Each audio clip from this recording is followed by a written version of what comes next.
morning, everybody. So we're here this morning to announce the arrest of Christopher Keyes.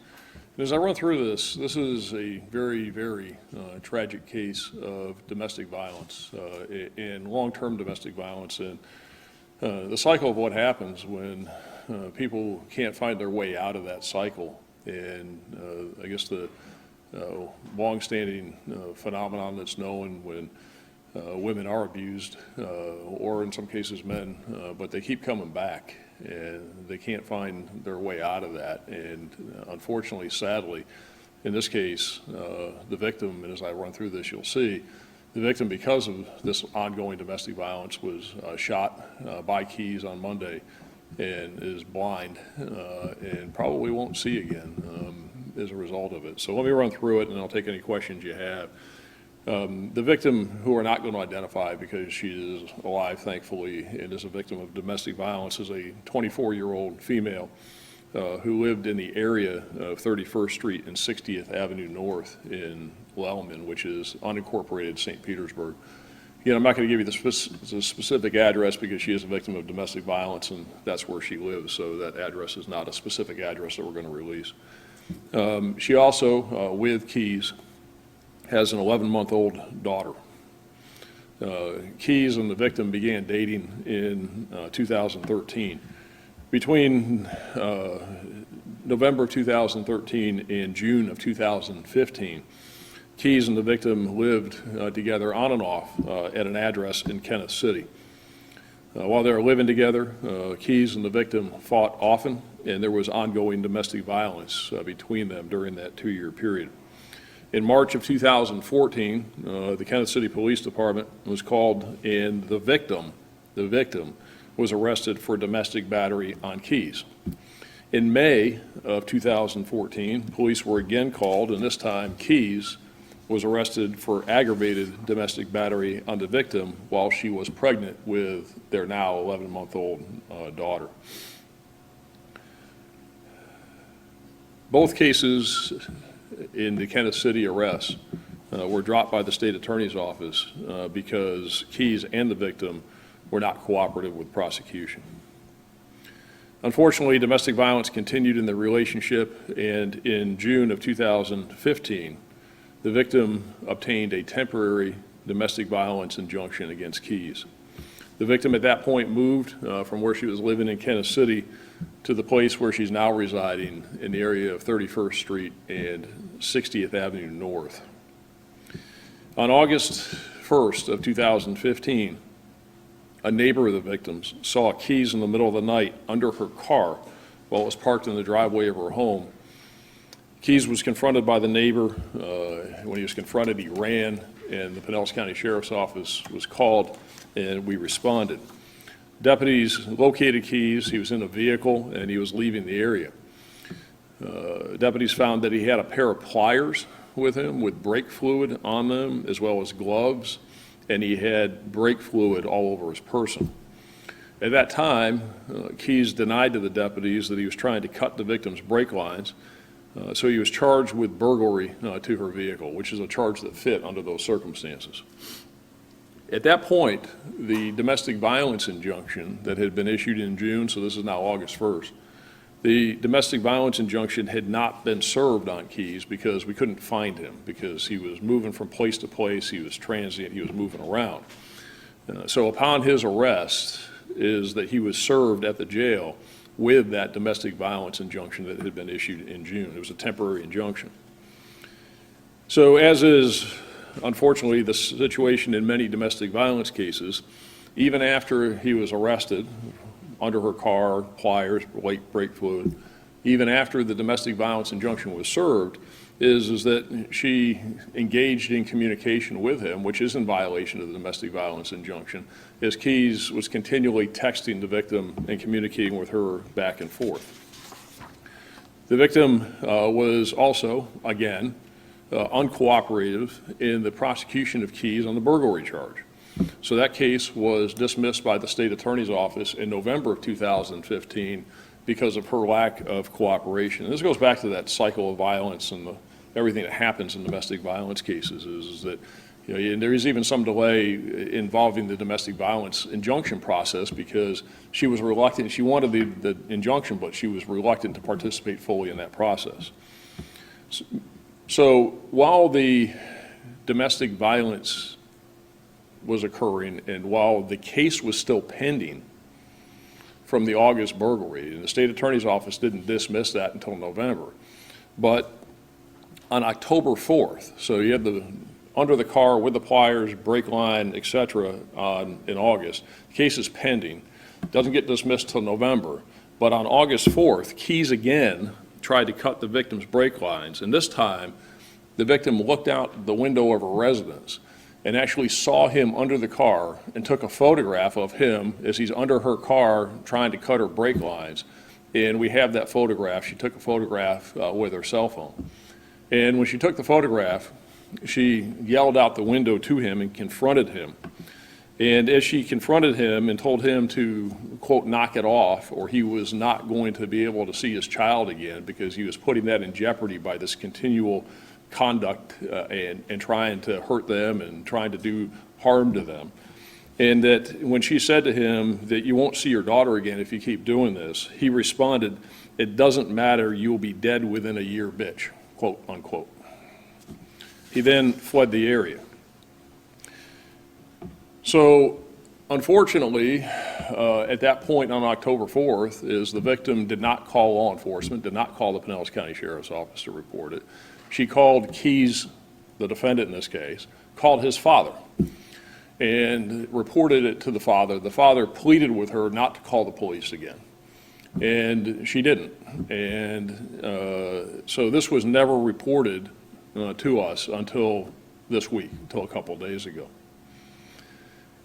On November 2nd, Keyes was served with the final and permanent domestic violence injunction.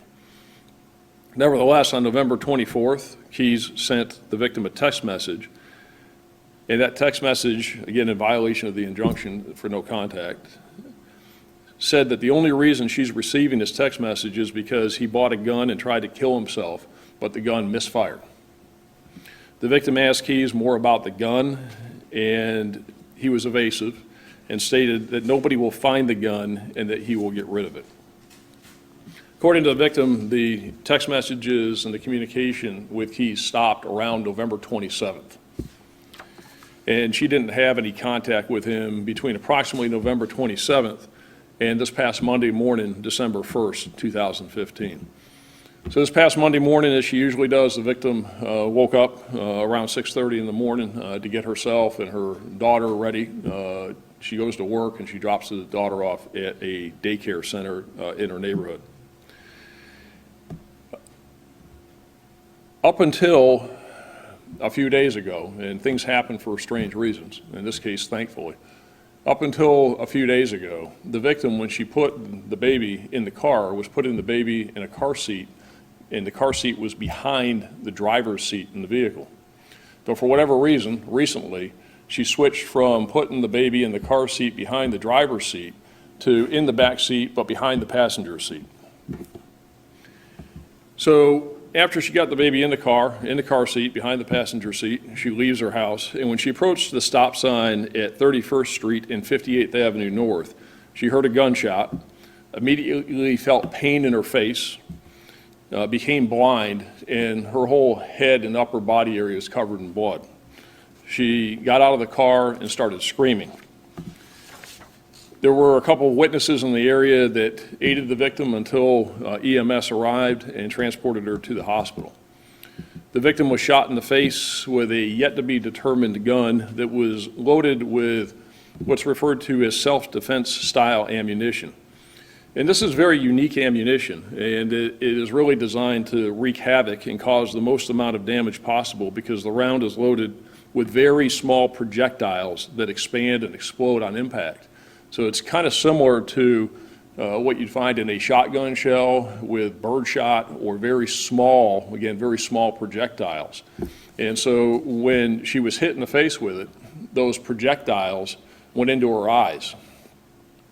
The bullet itself went down the side of her head, went into the car headrest sitting behind her seat, and we found the bullet in the back hatch of the car. If that child had still been in the car seat behind the driver's seat, it would have gone through the child. So very fortunate that she moved the baby from the driver's side to the passenger side for whatever reason just prior to this happening. But again, these are very unique rounds, something we don't see very often, and it's a combination of, again, very small projectiles in the usual bullet that you'd find in one of these rounds. So the victim is at the hospital. She is totally blind in her left eye. The only thing that she can see out of her right eye are very large and blurred images. The doctors are working. She's had several surgeries, and doctors are working to save some of her sight, but it's unknown whether she'll ever see again out of the right eye either. We have two independent witnesses who were in the area who saw Keyes, and that he was sitting about 35 yards away from the stop sign, from the intersection, at the time the shots were fired. Keyes was driving a red Nissan Altima, which is the car that's depicted here in the photograph to my left, to your right, and he borrowed this car from a friend. Immediately upon hearing the shot fired, one witness saw Keyes leaving the area in the red Nissan. Detectives located Keyes later on Monday evening at the Quality Inn at State Road 60 and US 19 in Clearwater, where he was arrested for violating the domestic violence injunction. He was interviewed by detectives where he initially lied many times, gave many different versions. At first denied he was in the area, and then admitted he was in the area. He was playing all kinds of games and just extensively lying about his conduct that day, and his statements were inconsistent with the evidence. Keyes admitted also that he was under the victim's car on October 4th when he was trying to cut the brake lines, and admitted when he tried to cut those brake lines on October 4th that he was trying to kill the victim and his daughter. And that when he was confronted by her, he did tell her that she would be dead within a year. He said he was trying to kill the victim and his daughter because he wanted the victim to feel the pain he feels by not seeing his daughter on a regular basis. So the shooting occurred this past Monday morning at about 7:20. We have interviewed many people, but we need anyone who was in the area on that morning to come forward to contact us, to call the Pinellas County Sheriff's Office, so that we can talk to them and interview them. There were probably more people around. That's an area where there's a lot of foot traffic. It was a time of the day where people were leaving for work. So anybody who is in the area of 58th Avenue, 31st Street, in the time period of probably about 7:15 to 7:45 on this past Monday morning, that we have not talked to, we need them to call us. Keyes was sitting in this car as he was waiting for her at the intersection. And when he was sitting in the car, one of the witnesses described him as wearing a hoodie, a dark colored hoodie, which is everybody I think is familiar with what that means. It's a sweatshirt with a hood on it, and he had it up over his head. So it was pretty distinctive to see this guy, who's the photograph here, Christopher Keyes, sitting in that car with a hood up over his head. So anybody that saw him in the area that morning, we need him to come forward so we can talk to him. And anybody that saw that car. Now, when he left that area, he went south to 54th Avenue North. And we do have some video surveillance that shows that he turned east on 54th Avenue North, and based on his statements, he went east on 54th Avenue North, north on Haynes Road, back to US 19, and eventually made his way up to the Quality Inn at State Road 60 and US 19. It's actually just south of the intersection there. We have not recovered the gun that Keyes used. Detectives did execute a search warrant at the motel room at the Quality Inn, and the gun was not in the room. So somewhere between 54th Avenue North and 31st Street and the Quality Inn, Keyes disposed of this gun.